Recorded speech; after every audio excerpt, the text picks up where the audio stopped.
Vous écoutez RTL. La clause Molière, vous le savez, votée par plusieurs régions, vise à imposer la langue française sur tous les chantiers, une façon indirecte de lutter contre le travail détaché.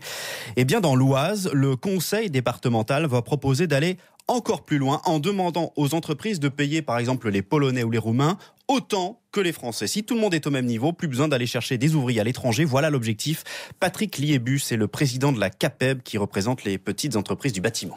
Ça peut être une bonne nouvelle parce qu'à partir du moment où il y a l'équivalent de salaire et de charges, il y a pour certains moins d'intérêt à utiliser les travailleurs détachés. Puisque derrière, il y a quand même des charges supplémentaires sur les déplacements, sur le logement ou autre.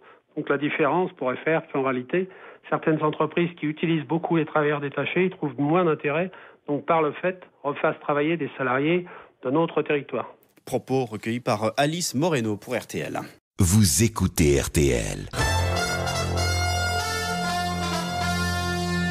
On a beaucoup parlé ces dernières semaines de la clause Molière. Et bien dans l'Oise, la lutte contre les travailleurs détachés va encore plus loin. Le conseil départemental annonce un plan pour favoriser les entreprises locales du bâtiment dans l'attribution des marchés publics. Entre autres mesures, le département va désormais exiger un salaire minimum pour tous les ouvriers. Une façon de décourager le recours aux Polonais ou aux Roumains.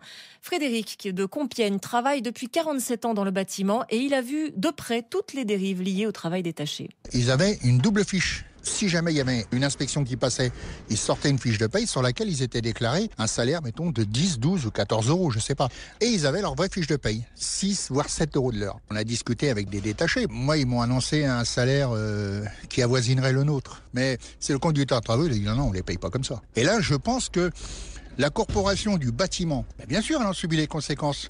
On est mangé par les travailleurs détachés. Il y a beaucoup d'artisans qui n'ont plus de boulot. Moi, je peux vous dire une chose, j'ai tourné jusqu'à 10 bonhommes. Maintenant, on ne tourne plus qu'à 2.